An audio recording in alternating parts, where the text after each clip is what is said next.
Что помогает от кашля? Всегда есть несколько видов кашля. Есть кашель сухой, есть кашель поверхностный, есть кашель глубокий, есть кашель влажный. Ну вот очень сложно. Есть эмфизема легких, когда у человека есть астматический кашель. Есть аллергический кашель. Есть туберкулезный кашель, есть лающий кашель, есть кашель, который может быть связан с бронхитом, есть кашель воспаления легких, есть кашель там, на фоне нейропроцессов, допустим, кашель, который возникает при панкреатите или муковисцидозе. И, ну, знаете, кашлю рознь. Да. Хорошо проводить ингаляции с вентолином.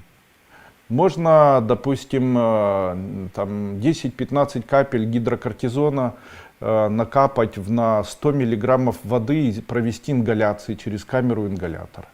Какие домашние средства могут помочь человеку избавиться от кашля? Такие самые безопасные, по моему мнению, это использование апельсинового сока с теплым молоком. Напополам возьмите стакан апельсинового сока и стакан молока, смешайте их и очень-очень мелкими глотками, медленно-медленно начинайте пить. Это действительно успокаивает кашель любой формы.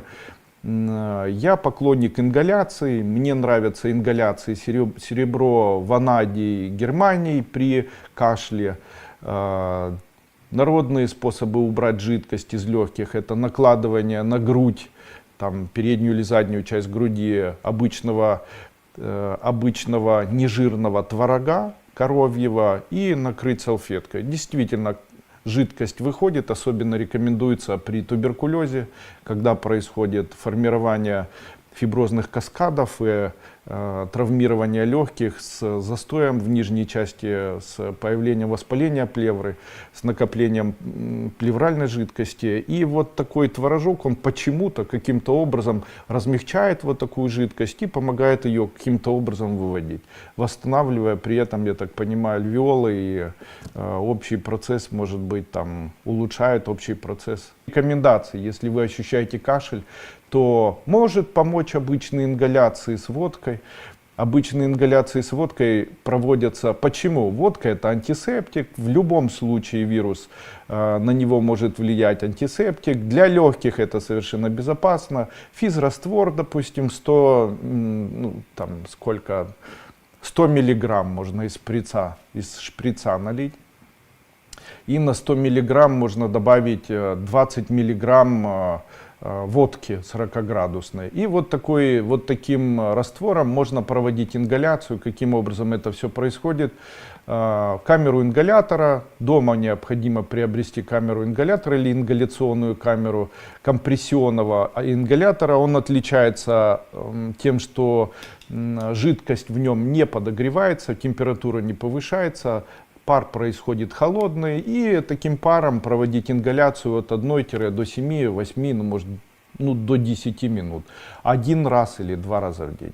Особенность наших легких заключается в том, что легкие, они реагируют на хлориды. Поэтому в случае, если вы возьмете обычную воду, то не будет такого эффекта. А если воду с хлоридами, то есть вода подсоленная, это, допустим, физраствор, либо это может быть там минеральная вода без газа, там поляна квасована соленая, там боржомиан соленый, или же там с любыми хлоридами натрия, там миргородская.